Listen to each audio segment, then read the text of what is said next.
김남국 의원의 가상화폐 논란입니다. 조선일보 보도를 통해서 개요가 전해지고 있는데 저희 준비된 그래픽도 있습니다. 먼저 띄워주시면 좋을 것 같고요. 그러니까 다시 말해서 지난 대선 때 한 60억 원, 최대 60억 원어치의 가상화폐를 인출한 것으로 나타났습니다. 여기서 논란이 되는 게 총 두 가지 지점인데 하나는 시점에 대한 부분이고요. 또 하나는 이제 사익 추구냐 혹은 뭐 정상적인 거래냐 이거 뭐 재산 신고 어떻게 되는 거냐 이 부분이거든요. 최 교수님 먼저 얘기해 일단 주시죠. 코인을 보유한 거 이거는 재산 신고를 할 의무는 없어요. 근데 이게 현금화되면 당연히 재산 신고 해야 되는 건데 예. 지금 얘기는 그 보도에 의하면 지난해 2월 말에서 3월 초 이게 대선 때죠. 그러니까 3월 9일 날이 대선이었으니까 그때쯤 시점에 전량 인출된 걸로 알려졌다 이렇게 나와 있어요 지금 현재. 네. 또 하나가 이제 가상화폐 거래 실명제가 작년도 지난해 3월 25일 날 시행이 됐어요. 근데 그 전에 이제 그 가상화폐를 보유했다 이런 얘기거든요. 이런 두 가지가 쟁점인데 김남국 의원은 아무 문제가 없다. 그런데 지금 금융정보분석원이 뭔가 이 가상화폐 거래에서 뭔가 이상 징후가 있다라고 지금 이제 얘기를 한 거예요 지금. 예. 그래서 이제 이슈가 된 건데 그리고 이제 가상화폐 그 통장에 대한 그 영장은 기각됐어요. 기각됐기 때문에 이제 김남국 의원이 할 말이 있는 거죠. 근데 이제 국민의힘에서는 이게 뭔가 이 지금 법안을 발의한 게 있어요. 또 소득세법 개정안을 발의한 게 있는데 그건 가상화폐에 대한 그 과세, 세금을 유예하는 법안입니다. 예. 이거 김남국 의원이 이름을 올렸는데 발의자의 이름을 올렸어요.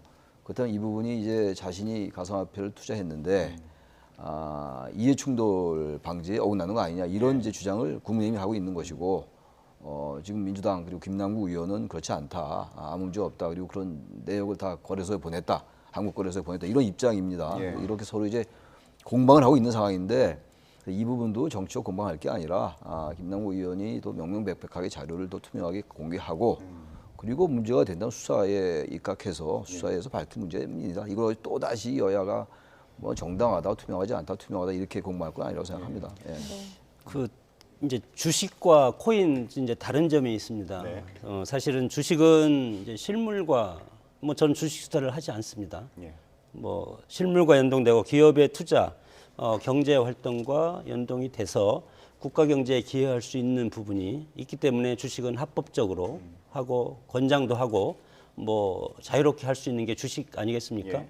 그러나 이제 코인 같은 경우는 운칠기삼입니다. 투전이라고 할 수 있고 어떻게 보면 도박이라도 할 수 있고 특히 2030 MZ 세대들이 여기에 많이 투자했다가 영끌이라는 돈을 상당히 잃고 그렇게 한이 맺힌 것이 이 코인입니다. 사실 실패한 예. 사람은 상당히 많이 개미 투자들은 실패하기 때문에 그래서 비판을 받는 건데 뭐 방금 최 교수님께서 말씀하셨지만 조선일보에서 이것에 대해서 이제 보도를 했는데 시점이 문제고 그리고 이런 가상화폐 거래 실명제를 실시 공개하는 겁니다. 예. 거래 내역을 공개하는 것이 트래블 룰이라고 그러는데 이 트래블 룰 실시를 앞두고 물론 그때 대선도 앞두고 이것을 전량 현금화 시켰습니다.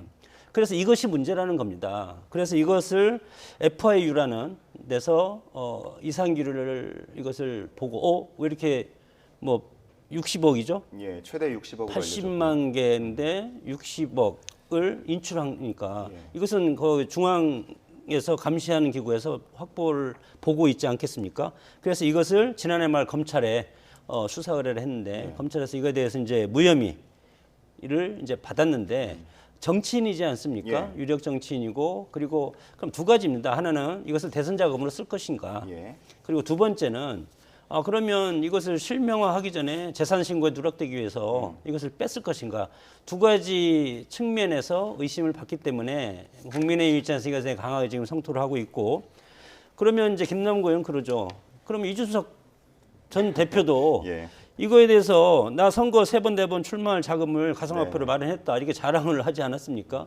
그러니까 이준석 대표는 이것은 알고리즘이다. 알고리즘은 자동 시스템에서 하는 것이고 내가 그걸 뺐다 넣었다 하지 않았다. 예. 그렇기 때문에 서로 진실 게임하고 뭐 서로 누가 더 도덕적이냐 그런 예. 것도 하는데 사실은 정치인 입장에서 보면은 물론 자본주의 시장에서 투자해서 내가 이득을 가진 것은 합법적이라고 할 수 있지만 여기에 무슨 뭐 이해충돌 논란이 있기 때문에 예. 이런 것이 문제고 입법권을 가진 또 김남국 의원이 여기에 대표 발의자는 아니지만 발의 의원으로 참여했다는 것이 비판을 받고 있다고 봅니다. 네, 이해 충돌 문제 그리고 뭐 자금, 돈 현금화한 돈의 흐름 문제를 또 지적하는 목소리가 있어서요. 이 부분이 앞으로의 쟁점이 될 것으로 보입니다.